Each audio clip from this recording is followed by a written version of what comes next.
Umalis ka na dito, ngayon din. Huwag kang tumayo dyan, nakakasagabal ka. Tito, 2 araw na kaming hindi kumakain. Pakiusap, Ginoo, mahabag po kayo. Pwede po ba kayong magbigay ng kahit kaunting pagkain? Magpapatuloy ka pa, hindi na ako magiging magalang. Wala akong pakialam kung ilang araw na kayong hindi kumakain. Noodle shop ito, hindi charity. Umalis na kayo.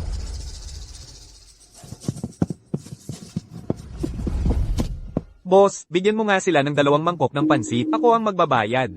May pera ka.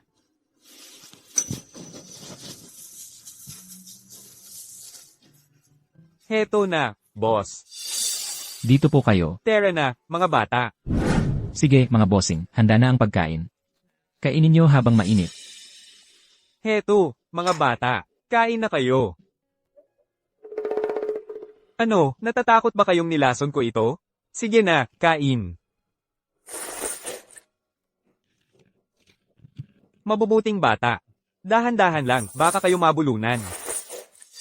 Sa edad nyo, bakit wala kayo sa eskwela? Wala po kaming magulang. Nakikilimos na lang po kami sa kalye. Hindi po namin kayang bayaran ang matrikula. Lolo, gusto po naming maging tulad ng ibang bata. Nakaupo sa silid-aralan, nag-aaral. Pero sa ngayon, hindi nga namin kayang magkaroon ng makakain. Mula ngayon, pwede kayong manatili sa akin. Kahit na hindi ako, kumikita ng malaki ngayon. Sapat naman siguro yun para sa pag-aaral nyo. Gusto nyo ba yun? Oo, gusto po namin. Salamat, Lolo. Kayo na po ang magiging tunay naming lolo mula ngayon. Lolo, salamat po sa pagbibigay sa amin ng tahanan. Isang tahanan. Katulad ko lang kayo, lolo. Pumanaw na ang asawa ko. Wala na rin akong natitirang kapamilya. Dapat ko rin kayong pasalamatan sa pagbibigay sa akin ng tahanan. Simula ngayong araw, tayo ay pamilya. Salamat, mga bata, sa pagbibigay sa akin ng init ng pamilya. Sige, kain na. Sige, kain na. Boss. Oy, boss. Heto ang sahod mo para sa araw na ito. Salamat, boss. Sakto ang timing. Ayaw na ni Weiwei sa simpleng pansit, kailangan kong bilhan siya ng mas masarap na pagkain. At ang mga kagamitan sa pag-aaral ni Xiaole para sa semestreng ito. Kailangan din bilhin. Oy, Laulu, hindi ko talaga maintindihan ang ginagawa mo. Hindi ka na rin naman bata, hirap na nga, nag-aaral ka pa rin ng mga estudyanteng mahihirap. Akala mo ba'y isa kang buhay na bodhisattva? Hindi po, boss. Magagaling po kasi ang 2 batang yun. Pareho silang honor student. Ayoko lang masayang ang pag-aaral nila at masira ang buhay nila dahil lang sa pera. Hay, Oh, salamat po, boss. Uuwi na po ako. Salamat. ngayon lang ako nakakita ng taong ganoon katanga. Weiwei, Xiaole. Lolo.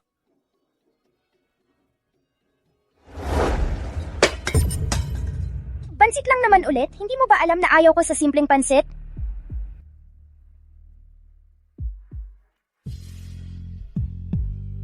Weiwei, may seafood din ang dala ni Lolo. Weiwei, ikaw na ang kumain yan. Ayoko sa hipon. Pasensya na, Weiwei. Kanina, habang nagbibisikleta si Lolo, medyo nahulog ako. Hindi nakapaghanda ng maayos. Sa susunod na sumahad ako, ililibre ko kayong 2 agad. Lolo, okay ka lang ba? Okay lang si Lolo.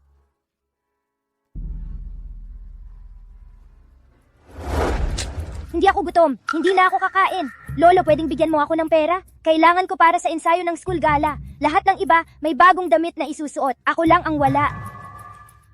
Magkano ang kailangan mo? 27,000 piso. Bakit ang laki? Wey, hindi madali para kay Lolo kumita ng pera. Pero kung wala akong bagong damit, paano ako makakapagtanghal? Pero, Heto.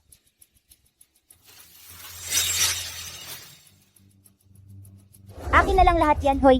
Hi. Xiaole, kain na. Magkakaproblema na naman sa pagkain sa susunod na buwan. Mukhang kailangan kong mag-ikot ng mas madalas. Lolo, aalis na po ako papasok sa eskwelahan. Oh, mag-ingat ka sa daan. Xiaole. Oo nga pala. Nasaan si Weiwei? Hindi ko siya nakikitang umuuwi nitong mga nakaraang araw. Nasa eskwelahan po si Weiwei. Lolo, ngayong gabi po ang aming graduation ceremony. Pupunta po kayo para panoorin kami, di ba? Siyempre naman. Sinabi ko na sa'yo noon. Pagkatapos mong magtapos sa Qingbei University, ako mismo ang pupunta para ibigay ang aking pagbati. CJ, Lolo, aalis na po ako. Sige.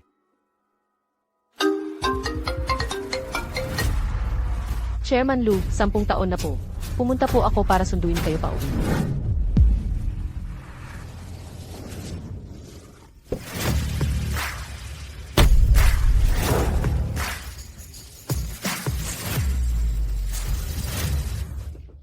Chairman Lu. Chairman Lu. Anong ginagawa ninyong lahat dito? Hindi ba't sinabi ko na nanumpa akong magdarasal para sa aking asawa sa loob ng 10 taon? Naniniwala sa budismo ang aking yumaong asawa. Nanumpa akong mamuhay ng mahigpit sa loob ng buong dekada para mag-ipon ng mabuting gawa para sa kanya upang magkaroon siya ng kapayapaan sa kanyang susunod na buhay. Hindi pa tapos ang oras. Hindi ako sasama sa inyo pabalik. Chairman Lu, mula ng araw na umalis kayo sa grupo hanggang ngayon, eksaktong 10 taon na. Sa 10 taong ito na wala kayo, pagod na pagod at nabibigatan na ako. Ang Lu Group na wala kayo, ay halos hindi na makapagpatuloy. Mangyaring bumalik kayo at patatagin ang pamamahala para sa amin. Pamunuan ang grupo patungo sa mas mataas na tagumpay. Mangyaring sumama kayo sa amin pabalik. Naiintindihan ko. Sasama ako sa inyo pabalik pagkatapos kong asikasuhin ang isang bagay. Chairman Lu, sabihin niyo lang po sa akin ang kailangang gawin. Ito ay isang bagay na dapat kong gawin ng sarili ko. Sunduin ninyo ako sa Qingbei University mamayang gabi. Oo nga pala. Pumunta ka rin mismo sa Qingbei University. Maghanap ka ng 2 tao. Isang nagngangalang Li Wei at isang nagngangalang Song Le. Maglaan ng posisyon para sa kanila na may taunang sweldo na $500,000 para sanayin bilang management trainees para sa aming Lu Group. Opo, sir. Ang 2 trabahong ito ay magiging aking graduation gift para kina Xiaole at Weiwei. Sigurado akong matutuwa sila. Ang ganda ng palabas, King B Group, talagang hindi sila nagtipid ngayon. Ika-100 taon ng pagdiriwang ng King B University. Ito siguro, ang pinakamagarbong graduation ceremony na nagawa. Ang mga dekorasyon, ang layout, milyon-milyon ang nagastos nito. Mga kaibigan, totoo namang prestihiyosong institusyon ang King B University at isa sa mga pinakamahusay na universidad sa bansa. Pero ang nag-organisa ng graduation ceremony na ito ay ibang tao.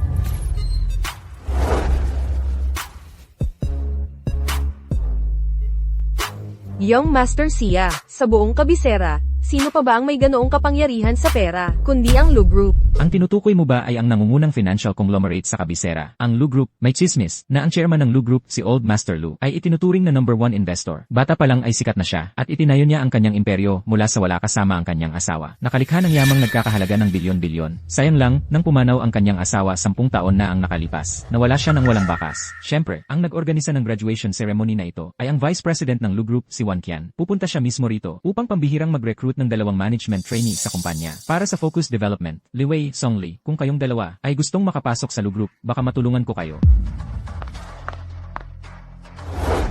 Young Master Sia, totoo ba? Xiaole, anong ginagawa mo? Bakit hindi ka nagsasalita? Bilisan mo at magpasalamat kay Young Master Sia. Anong ginagawa mo? Ang perang binigay sa iyo ni Lolo, ginastos mo lahat sa mga damit at high-end cosmetics. Hindi mo ba alam kung gaano kahirap para kay Lolo ang mag-ipon kahit na piso? Song Le, hinaan mo ang boses mo. Kung marinig ni Young Master Sia na pinalaki ako sa tulong ng isang homeless na lalaki, hahamakin niya ako. Weiwei, paano mo naiisip yan? Xiaole, ang tiyaga nating mag-aral para lang makapasok sa mataas na lipunan, di ba? Tingnan mo si Young Master Sia. Napakabata pa niya, pero siya na ang pinakapaborito. Sa ilalim ni Wan Chen, yan ang tinatawag na batang matagumpay. Kung mapapansin tayo niya, hindi ba mas makakatulong yun, kaysa magpakahirap tayong mag-aral sa loob ng 10 taon? So sa paningin mo, pera lang ang mahalaga, ganun ba? Weiwei, nagbago ka na. Hindi ako nagbago, ikaw lang ang hindi pa nagiging mature.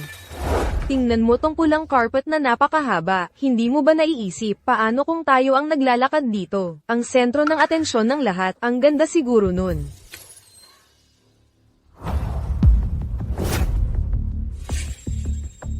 Saan ba nanggaling tong pulubi na to? Security, palayasin nyo to. Hahaha, di ba yan yung nagkakalakal sa kabilang kalsada? Na, bakit ang baho ng amoy? Anong ginagawa niya rito? Ang tagal ko nang nagpapanggap na mayaman.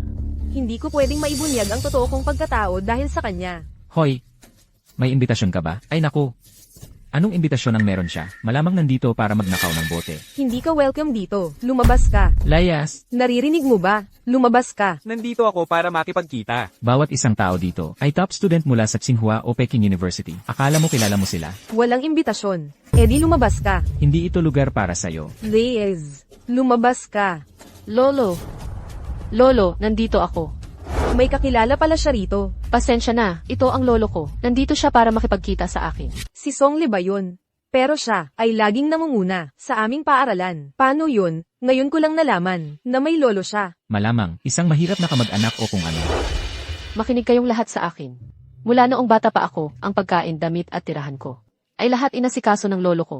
Kung hindi dahil sa lolo ko, hindi ako magiging isang natatanging graduate ng King Bay University.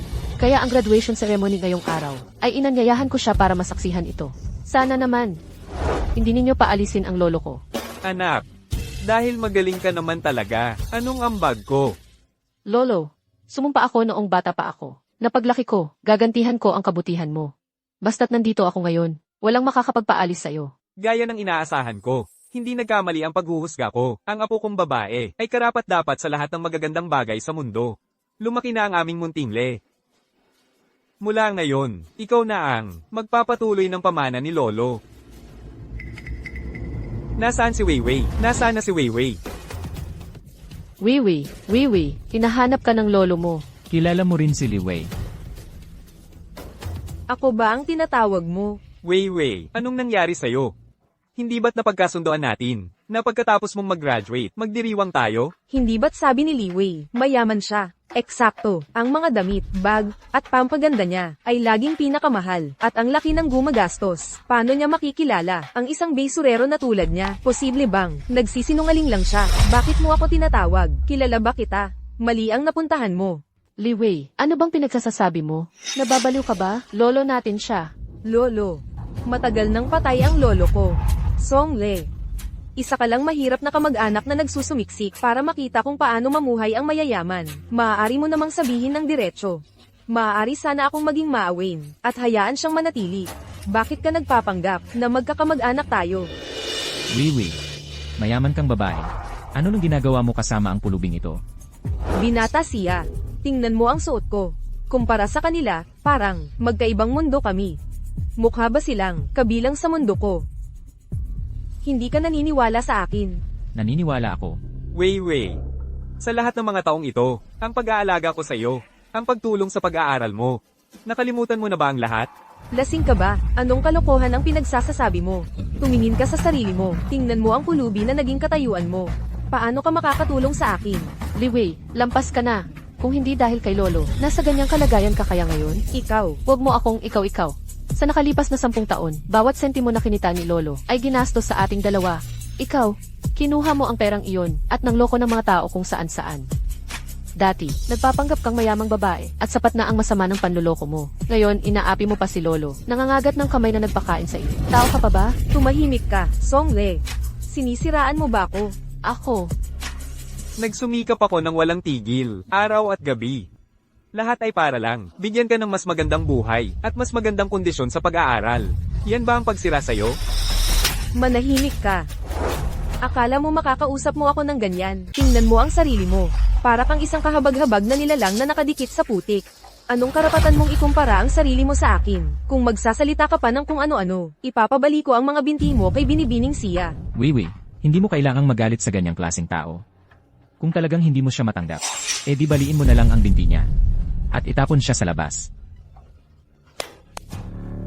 Ikaw, anong gusto mong gawin? Songli, wala kang kinalaman dito. Huwag mong gagalawin ang lolo ko. Wiwi, nakalimutan mo na ba? Simula noong bata pa tayo, palaging mabait sa'yo si lolo. Paano ka naging ganito kabalasubas? Binibining Siya. Bilis, palayasin niyo ang mga kahabag-habag na to. Sinisiraan lang nila ang pangalan ko. CJ, Lolo, masyado ninyong inaapi ang aming pamilya. Pagkatapos ng araw na ito, sa tulong ni Binibining Siya, magiging management trainee na ako sa Lu Group. Walang hanggan ang magiging kinabukasan ko. Ngunit ikaw, mananatili lang sa maruming ilalim na puno ng basura. Kung ikukumpara sa akin, hindi ka man lang kapantay. Huwag, Shaole. tumigil kayo. Tumigil na kayong mag-away. Huwag niyo nang bubugin si lolo. Tigilan niyo. Weiwei, nakikiusap ako sa'yo. Tumigil na kayo. Huwag na. Tigil. CJ, Lolo, ayos ka lang ba?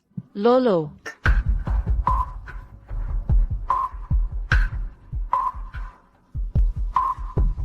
Basura, basura ka magpakailanman. Ibigay mo ang pera, bilisan mo, Wala akong pera. Wala talaga akong pera. bilisan mo, Wala talaga akong pera. edi papatayin kita. Lolo. Wei, kailangan mong tumakbo. Ako ang bahala sa kanila. Aba, ang tapang mo pala, nakikialam ka sa akin. Gusto mo bang mamatay? CJ, durugin niyo siya. Lolo, pangako ko, babayaran kita ng maayos. Hindi ko hahayaan na mamaltratuhin ka pa. Lolo, Wei, tumakbo ka. Tigil na. Weiwei, nakikiusap ako sa'yo. Pakiusap, tumigil ka na. Sabihin mo kay binatang Ginoong Xia na tumigil. Nakikiusap ako, Weiwei. ikaw ang nagdala nitong maliit na bagay na to para sirain ang buhay ko. Kailangan mong magbayad. Wala na akong sasabihin pa. Wala kaming sasabihin. Nakikiusap ako. Sabihin mo kay binatang Ginoong Xia na tumigil. Ipatawad mo si Lolo. Matanda na siya. Hindi niya kaya to. Kung papayagan mo lang kaming umalis, aalis na kami agad. Ang cute, isang executive ng Lu Group. Ang laki ng pinagkaiba. Kung gusto ni Young Master Xia na may tao sa lupa, magkakaroon ng tao sa lupa. Tanggapin mo na ang kapalaran mo. Sa tingin ko, alam ng taong ito tungkol sa relasyon ni na Li Wei at Young Master Xia at sino subukang gumawa ng gulo. Weiwei, nagmamakaawa ako. Nangangako ako. Hindi ako magsasalita tungkol sa nakaraan. Hindi ko sasabihin kaninuman. Pakiusap, nagmamakaawa ako. Pakawalan mo si Lolo. Pakawalan mo lang siya. At mawawala na kami agad. Hindi na kami muling lilitaw. Sa harap mo, hindi namin sisirain ang imahe mong mayaman. Ikaw mismo ang nagsabi. Kung magsasalita ka pa ng isang salita, papatayin kita. Young Master Xia, tigilan mo na. Huwag mong sirain ang seremonya.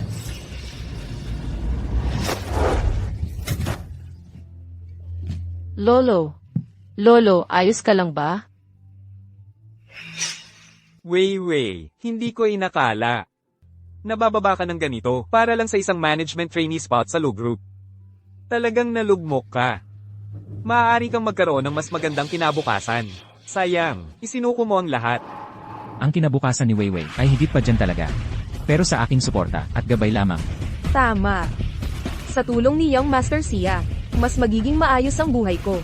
Habang ikaw, isang maliit na cute, mananatili sa basurahan magpakailanman. Kung saan ka nararapat, umalis ka. Huwag mo na akong kontaken kailanman. Lolo, Sige. Dahil, sinasabi mong wala na tayong kinalaman sa isa't isa. Mula ngayon, tapos na tayo. Weiwei, tignan mo ang kanyang likod. Parang isang cute.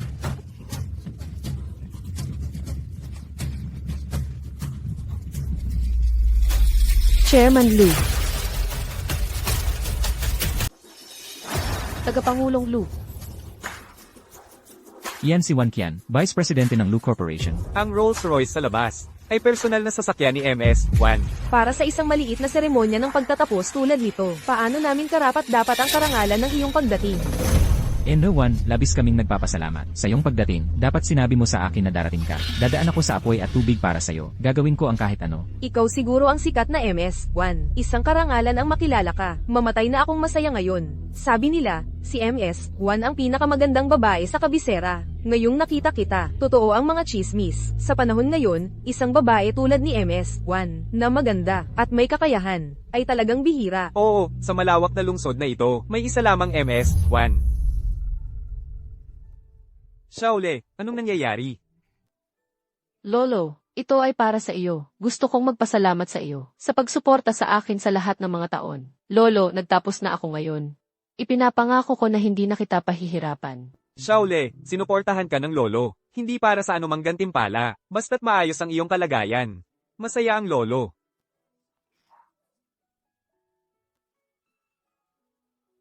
Ang Pulse Heiress na ito ng kwintas na panalangin ay mana ng pamilya. Ibinibigay ko ito sa iyo ngayon. Dalhin mo ito sa iyong interview sa Lu Corporation. Bibigyan ka nila ng tamang posisyon.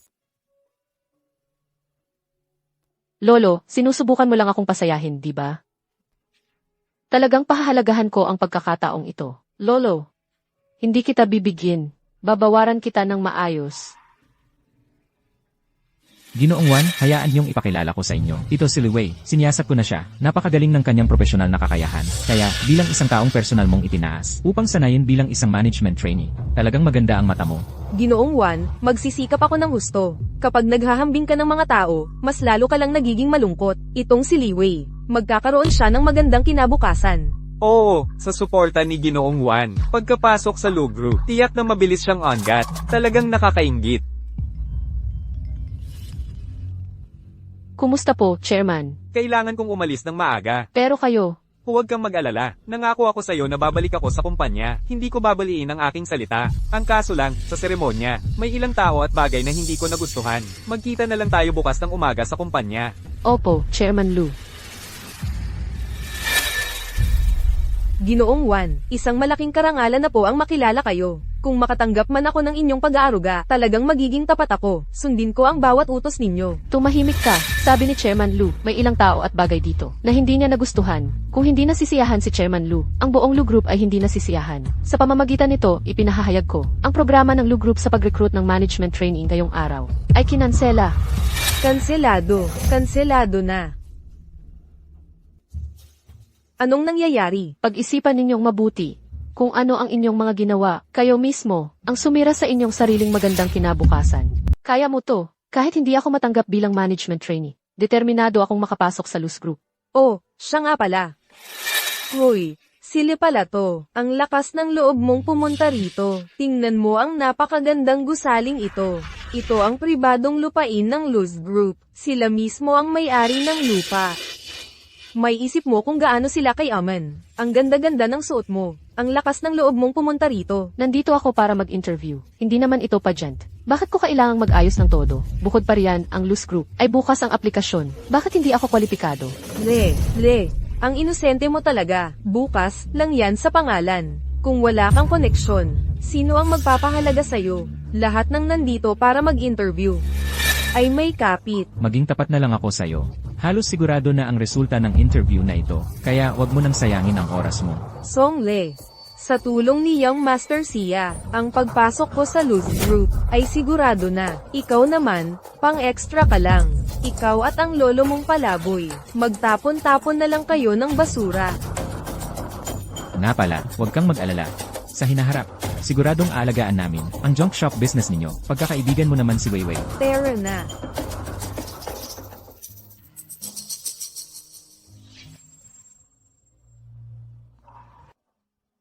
Nandito na rin naman ako. Subukan ko na rin. Kumusta? Nandito ako para sa interview. Estudyante ako mula sa isang top university. Ang pangalan ko ay Song Le.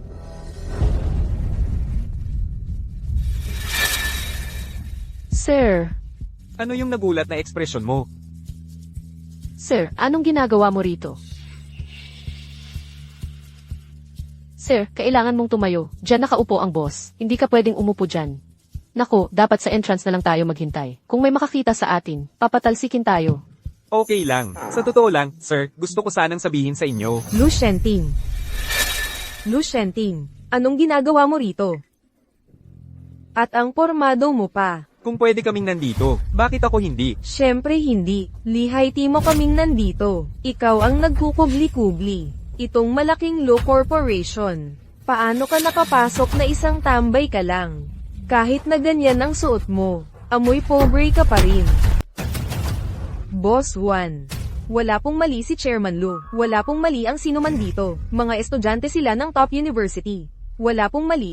Pakiusap. Huwag ninyong gawin yun. Anong Chairman Lu? Wala sa amin ang nakakilala kay Chairman Lo. Paano naman namin siya na-offend? Huwag mo nang sabihin, yung matandang yon kanina ang may gawa. Gawin nating wala ring mali yung misteryosong si Chairman Lu. Kung alam ko lang na matandang yon, hindi ko sana siya pinapasok kanina. Kung hindi dahil sa kanya, tiyak na hindi magagalit si Boss Juan. Oo, dahil sa kanya. Baka sinadya niya rito. Para lang sirain ang kinabukasan ko. Siya Xiao, anong gagawin natin? Sa kinabukasan kaya, hindi na ako makakapasok sa Lu Group.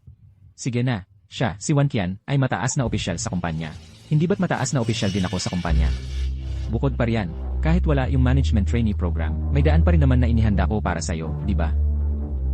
Siya Xiao, Ang bait mo talaga. Hindi ko malilimutan ang kabutihan mo sa akin.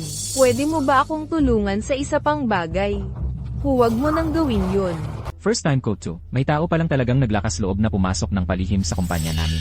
Hindi ka ba natatakot na tatawagin ko ang seguridad para turuan ka ng leksyon? Lu Shenting, narinig ko na ang security team ng Lu Group ay binubuo ng mga veterano ng Elite Special Forces. Sa kalumaan mo, baka ikaw pa ang mapilayan.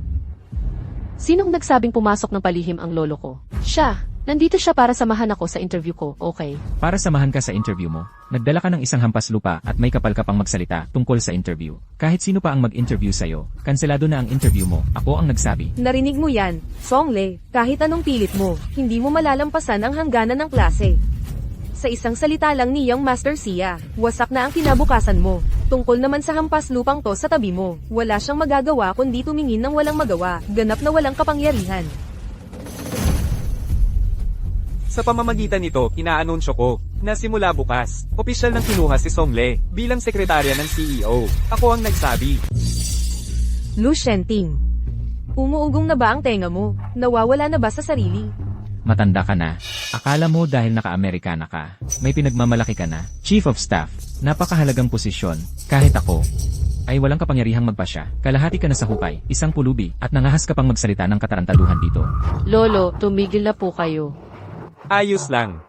Tingnan mo. Lu Shenting, kahit anong pagpapanggap ang gawin mo, hindi mo may tatago ang baho ng kahirapan mo.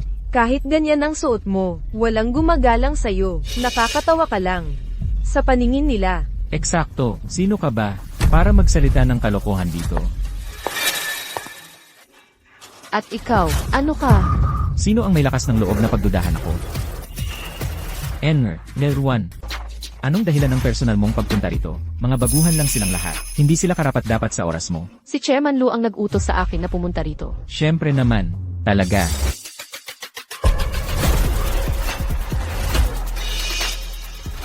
Miss, ikaw si Songle, tama ba? Ako nga po. Kumusta po, Yung Liwan? Huwag kang kabahan. Isasama kita para kumpletuhin ang onboarding mamaya. Pwede ka nang magsimulang magtrabaho bukas. Ang bagong executive secretary ng Lu Group. Ikaw iyon. Ano? Nelruan, nagkakamali ka ba? Ang executive secretary ay isang napakahalagang posisyon. Paano ito maaaring hawakan ng isang bagong graduate? Isang estudyante pa lang, wala siyang alam sa mga usapin ng kumpanya, lalo na sa pag-aasikaso sa presidente. Swerte na lang kung hindi siya maging pabigat sa presidente. Mr. Juan, tama si Young Master Sia. Kakaka-graduate lang namin lahat. Talagang hindi kami karapat-dapat sa trabahong ito. Kailan pa naging pinag-aalinlanganan ang desisyon ko sa loob ng grupo? Kapag nagsalita si Chairman Lu, iyon ang kautusan ng hari sa Lu Group. Sinabi niya kung sino ang executive secretary. Iyon ang magiging executive secretary. Ang sinumang maglakas loob na magtanong muli ay tatanggalin ng walang pagbubukod. Ingat! Shaole, maligayang bati. Sa iyong opisyal na pagsali sa Lu Group. Salamat, Lolo. Ikaw siguro ang nagdala ng swerte sa akin. Tara, ililibre kita para magdiwang. Ako ang bahala sa hapunan. Sige, tara na. Tara na. Maghintay ka lang. Buisit, nababaliw na ba si Wan Qian? Bakit kailangan niyang paboran ng ganoon? Si Songle. Ayun na nga kay Director Juan. Desisyon iyon ni Chairman Lu. Yang salbaheng Songle na yan. Mukha siyang maayos at disente. Parang santa, pero mas marumi pa kaysa kaninuman. Sa tingin ko, naakit na niya si Chairman Lu. Yun na siguro. Kung sana ay makilala ko lang, si Chairman Lu, aagawin ko siya mismo sa mga kamay ni Songle. Lolo, cheers. Ngayon, hindi natin iinumin to.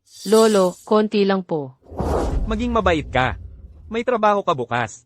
Pwede naman tubig na lang para magdiwang. Cheers. Congratulations.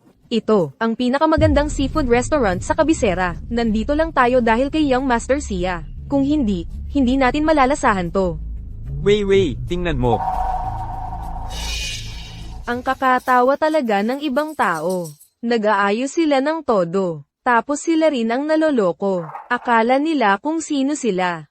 Li Wei, ano ibig mong sabihin? Ang ibig kong sabihin, wala kang pera pero feeling mayaman. Sekretarya ka lang ng CEO. Nagmamalaki ka pa, wala ka pang unang sahod. Kung wala ang pera ni Young Master Sia, akala mo makakapasok ka sa ganitong magandang lugar. Ikaw, Huwag mo na lang siyang pansinin. Ang tiyo ko ang manager dito. Sinabi niya sa akin na may putahing tinatawag na Drunken Rivers and Mountains. Limited special ito araw-araw. At dahil mismo sa putahing ito, kaya naman ang Water Cloud Pavilion ang target na maging top restaurant sa Kabisera. Dahil nandito na tayo para kumain, bakit hindi natin subukang magbid dito? Oo nga, ikaw ngayon, ang secretary ng CEO ng Lu Group, isang mataas at makapangyarihang posisyon. Wiwi. Itong Drunken Rivers and Mountains ay daily limited special. Napakamahal nito. Paano kung manalo sila sa bid at hindi makabayad? Nakakahiya talaga yon. Tara na.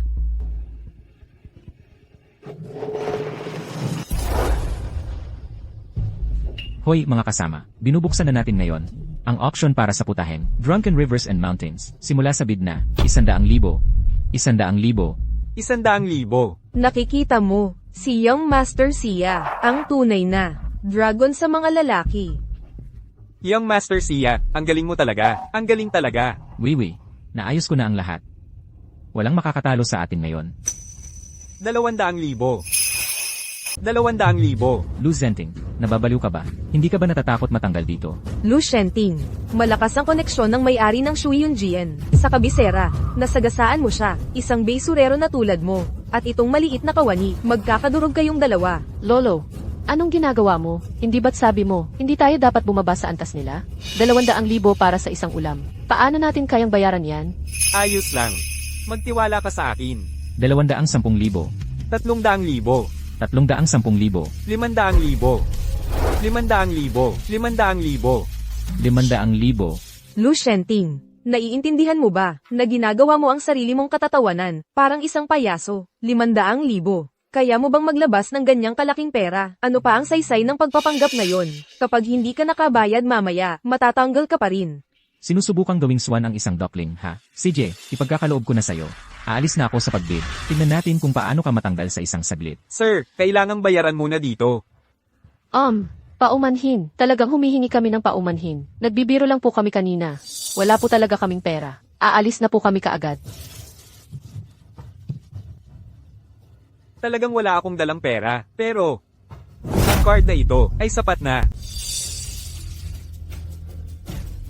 Pasensya na po, hindi ko po kilala ang card na ito. Sigurado po ba kayong pwedeng ito ang gamitin pang bayad? Kunin mo, titingnan mo sa boss mo. Dapat nakita na niya ito dati. Ang galing mo talaga, alam mo ba yan? Nagdala ka ng gift card mula sa supermarket, at sinubukan mong mandaya dito. Ang may-ari ng Water Cloud Pavilion ay sanay na sa lahat. Akala mo ba ang simpleng panloloko mo ay maloloko siya? Songle, kung gusto mong mabuhay, umalis ka na rito kasama ng lolo mo ngayon din. Bago pa dumating ang may-ari ng Water Cloud Pavilion, at magalit ng todo, at ipabali ang mga binti ninyo. Lolo, dapat na tayong umalis. Maghintay tayo sandali. CJ, Lolo, ano man ang mangyari, ipagtatanggol kita. Engot na bata. Matigas ang ulo. Tingnan mo, narito na siya. Tingnan mo kung gaano kainit ang ulo ng boss. Hindi ko pa siya nakita na ganito kagalit. Tapos na kayong dalawa. Lu Shenting, huwag kang magkunwari na kalmado ka. Sigurado ako na ang mga binti mo ngayon ay nanginginig ng todo. Yan ang kapalit ng pagpapanggap mong mayaman ka. Pasensya na po, boss. Akin po yung card na iyon. Kung galit kayo, sa akin yung ibuhos. Matanda na ang lolo ko. Huwag niyo siyang pahirapan. Wiwi, takpan mo ang mga mata mo. Ang mangyayari ay magiging madugo. Hindi pwede. Gusto kong makita ng sarili kong mga mata kung paano mababali ang mga binti nila at itatapon sila palabas. Hindi ko po alam na narito ang presidente. Patawarin niyo po ako, presidente. Hindi niyo na po kailangang mag-swipe ng card. Ang mga gastos ngayong araw ay libre na po. Hindi ba't sinabi nila na ang boss ng Shui Yunjian ay may koneksyon sa lahat ng dako? Paano siya basta-basta lumuhad sa isang tulad niyan? Pwede kayang, ang matandang ito ang tunay na malaking tao. Ginoong Sia. Impossible. Malinaw na isa lamang palaboy si Lu Zenting. Anong klaseng CEO pa kaya siya? Ni hindi ko nga nakita yung card na daladala niya. Halatang halata namang. Gift card mula sa supermarket lang yon. Paano naging ganun ang pagtrato sa kanya ng boss ng Shuyunjian? Ginoong Sia, ano na ang gagawin natin ngayon?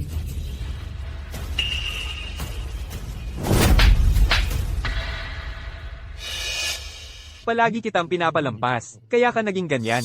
Ang sampal na ito ay para turuan ka ng leksyon. Ang kapal ng mukha mong sampelan ako.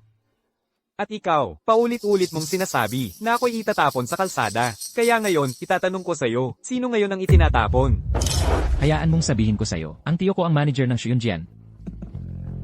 Kahit sino ka man, kung kalaban mo ang aming CEO, kalaban mo na rin ang Shui Yunjian mismo, mangyaring umalis na kayo. Hindi kayo welcome sa Shui Yunjian. Kasama na ang tiyo mo, pwede na rin siyang umalis. At ipapaalam ko sa lahat ng kapareho namin ng industriya sa kabisera, na siya ay hindi na muling makakakuha ng trabaho. Ginoong Sia, ganito na lang ba tayo aalis? Ano pa bang magagawa natin? Nakadikit na si Song Li kay Chairman Lu. Kung sasagasaan natin siya, wala na tayong lugar sa Lu Group. Yung itim na card na hawak ni Song Li, sa pangulo ng Lu Group iyon, malamang pinapaboran siya. Ang swerte niya. Anong swerte? Sa tingin ko, ginagamit lang niya ang magandang mukha niya para akitin si Chairman Lu. Ang tagal kong naghanda para sa gabi ngayon, para sa gala. CJ, ang motorcade, ang hotel, ayos na ang lahat. Hayaan mong sabihin ko sa'yo, bumalik na ang bayaw ko pagkatapos ng 10 taon. Ang ball mayong gabi, kailangang maging pinakamarangya sa buong kabisera. Ang huli na, sino pa ang nandito? Si Iyang iyon, ang bayaw ng Pangulo. Umalis na tayo. Hoy! Paumanhin, Iyang. Hindi namin sinasadya na istorbohin kayo. Aalis na kami ngayon din. Kailan pa nagkaroon ng kumpanya natin ng ganitong magandang babae? Ji Yang, pero natanggal na ako sa trabaho. Oh, halika rito, halika rito. Sino ang may kapal ng mukha para tanggalin ng isang babaeng kagaya mo? Ibinalik mo ang mga gamit mo. Pumasok ka pa rin bukas ng umaga. Pero nakasagasa ako ng isang tao. Eh ano naman, ang Lu Group ay negosyo ng bayaw ko. Maaga namatay ang kapatid kong babae. Wala silang anak. Sa akin mapupunta ang Lu Group sa tamang panahon. Sinabi kong pwede kang manatili. Sino ang may lakas ng loob na sumalungat? Pero, ang nasaktan ko ay, ang kabit ni Chairman Lu. Ano, naglakas loob siyang mangakit ng bayaw ko? Aalisin ko siya. Song Le, maghintay ka lang, bilang na ang araw mo.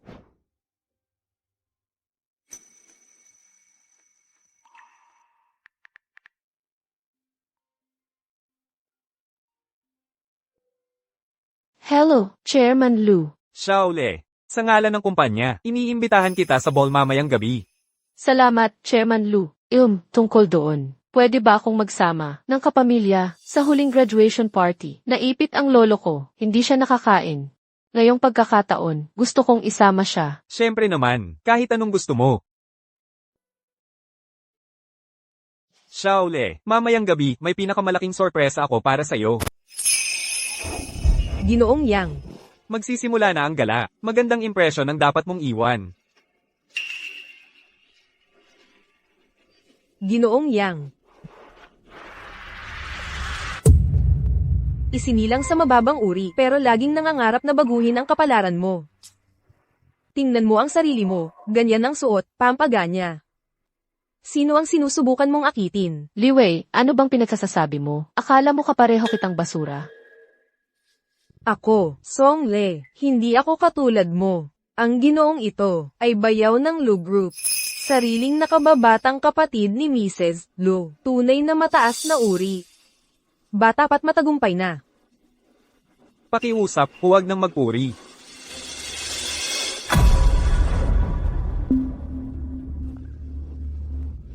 Ito, ang sinasabi mo? Ang apo ng pulubing iyon? Siya nga, Ginoong Yang, huwag kang padala sa mukhang inosente niya. Sa totoo lang, napakasama niyang tao. Tama ang lahat ng sinabi niya. Ako, hindi totoo, ni hindi ko nga kilala ang SEC ng Lu Group. Ito ay isang pamana ng pamilyang Lo na Pulse Heiress, Li Wei. Ano pa ang alam mo? Ginoong Yang, kasama ko siyang lumaki. Magtanong ka sa kung sino-sino. Pinalaki siya ng isang pulubi. Pareho silang gustong umangat sa buhay. Siguro siya nga ang nambola kay Chairman Lu. Kung hindi, bakit naman ibibigay ng isang importante tulad ni Chairman Lu? Kung maaari, ang kanyang black card sa kahit sino lang. Tama lahat ng sinabi niya. Anong black card? Talagang hindi ko alam. Hindi.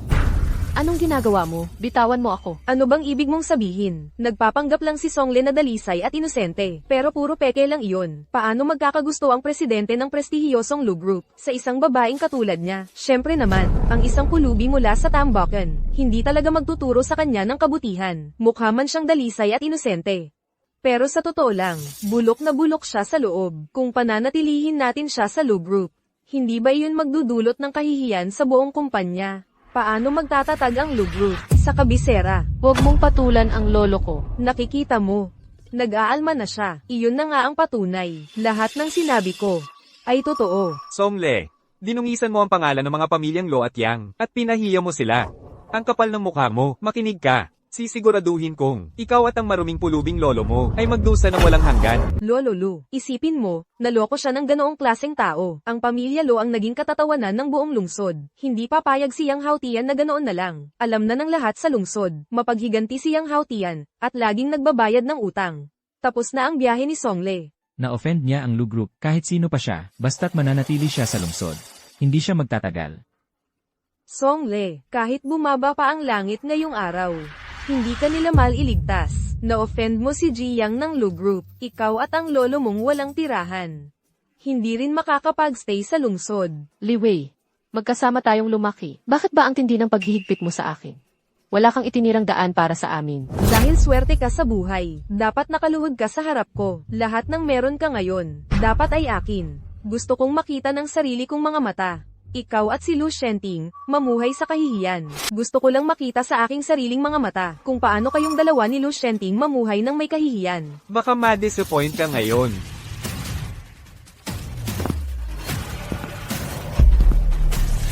Hanggat nandito ako, walang sino man ang makakapinsala kay Shaole, HMB. Lolo, kailangan mo nang umalis? Aba, may lakas ka pala ng loob na pumunta. Hindi ka ba natatakot na pagpipira-pirasuhin ka ng Lu Group? Dito mismo, President Yang. Tingnan mo ang dalawang hamak na ito. Wala na silang takot. Nag-aambisyon pang hamakin ka. Ang boses na yan. Bakit pamilyar ang tunog? Tingnan ko kung sinong may lakas ng loob na makipag-away sa Lu Group. President Yang, tingnan mo. Siya yun, lolo ni Songle. Dumi ng lupa.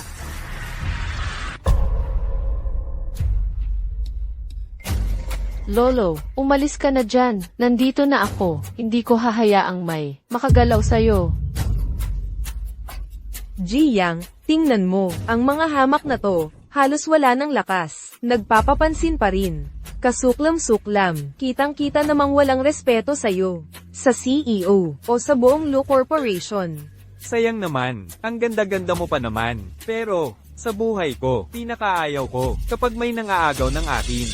Dahil itinutok mo ang mata mo sa pamilya Lo na hindi mo naman dapat. Huwag mo akong sisihin kung wala akong awang ipapakita. Ngayon pa siya dumating, hindi ba't naghahanap lang yan ng gulo? Hindi siya palalampasin ni Ginoong Yang. Ilang taon na akong hindi nakakita kay Ginoong Yang na ganito kagalit. Oo, tinulungan ng kapatid ni Ginoong Yang si Presidente Lo na magsimula sa wala. Ngayon naman, may babaeng nakaisang dalawang kuha. Kaya naman pala galit na galit siya. Lolo, kailangan mong umalis dito. Aalis ka? Gusto mong mamatay? Ganoon ba, Yang Hautian? May itatanong ako sa'yo. Kailan pa naging sa'yo ang Lu Group? Ito. Ikaw ang nagsabi niyan. Isang palaboy. Siya yun. Ginoong Yang, sa akin mo ibaling ang lahat. Nakikiusap ako, pakawalan mo ang lolo ko. Lu Shenting, ang makita si Ginoong Yang, ang pinakamaswerte mong araw sa buhay. Kahit mamatay ka sa kamay ni Ginoong Yang, karangalan yun.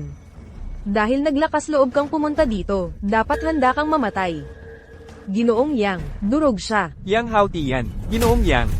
Gusto mo akong durugin? Tumahimik ka, si President Yang ang bayaw ng Lu Group. Walang katulad ang kanyang katayuan. Paano mo nagawang tawagin siya sa pangalan? Lampas na lampas ka na. Sa tingin mo ba, matagal ka nang nabubuhay? Kay ignorante, ang edad ay hindi kayang punan ng agwat sa katayuan at posisyon. Yan lang na isang pangungusap, ay sapat na para hatulan siya ng kamatayan. Songle, ito ang lolo na sobrang iginagalang mo. Puro salita lang ang alam niya. Wala siyang pakialam kung mabuhay ka o mamatay. Kahit pa makaligtas siya ngayon.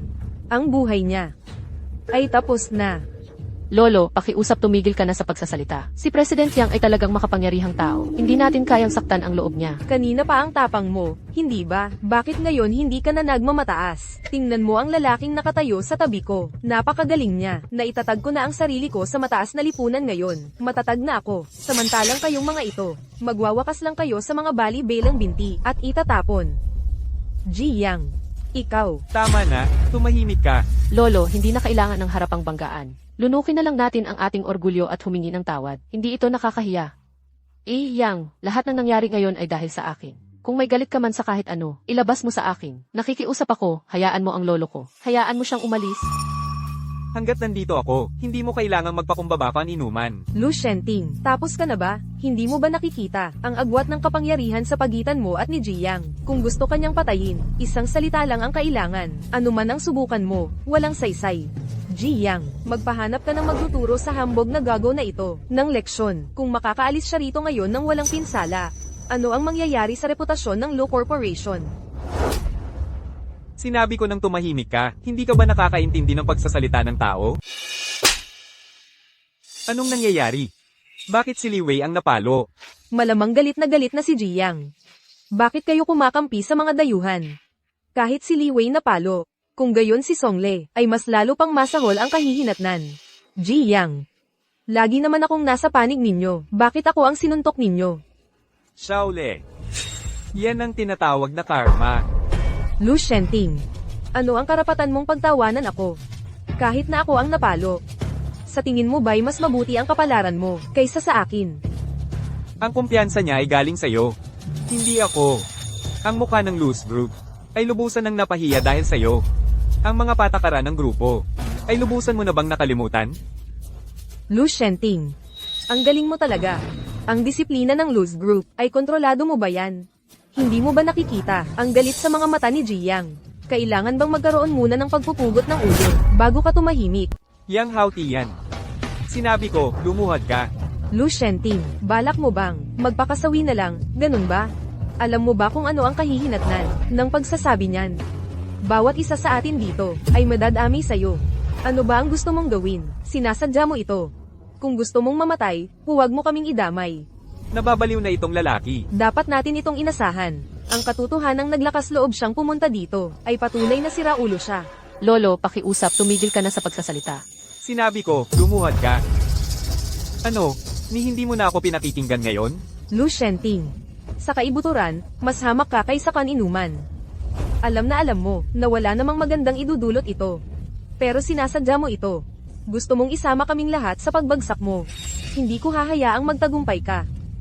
Mr. Yang, sa katalinuhan mo, nakikita mo ang masamang hangarin niya, di ba? Ang lahat ng tao rito ay walang kinalaman sa atin, lalo na ako. Matatag ang aking paninindigan. Mr. Yang, ako. Lahat, umatras kayo. Mr. Yang, kumilos ka na.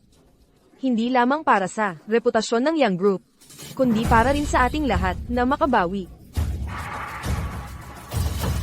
Hindi.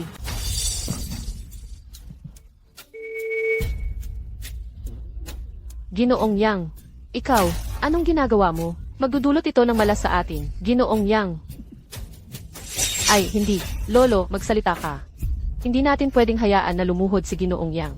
Kahit na nagbago na ang kanyang puso at nais humingi ng tawad sa akin. Ngunit, ang iba sa Lu Corporation, hindi tayo palalampasin. Pagkatapos ng lahat, siya ang kumakatawan sa mukha ng Lu Corporation. Lolo.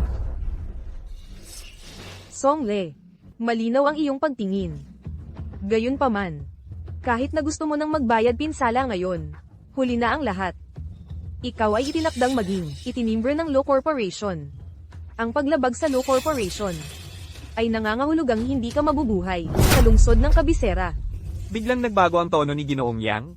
Hindi pwedeng ganun ka-simple. Nang harapin niya si Li Wei, mainit pa rin si Ginoong Yang. Bakit bigla siyang huminahon?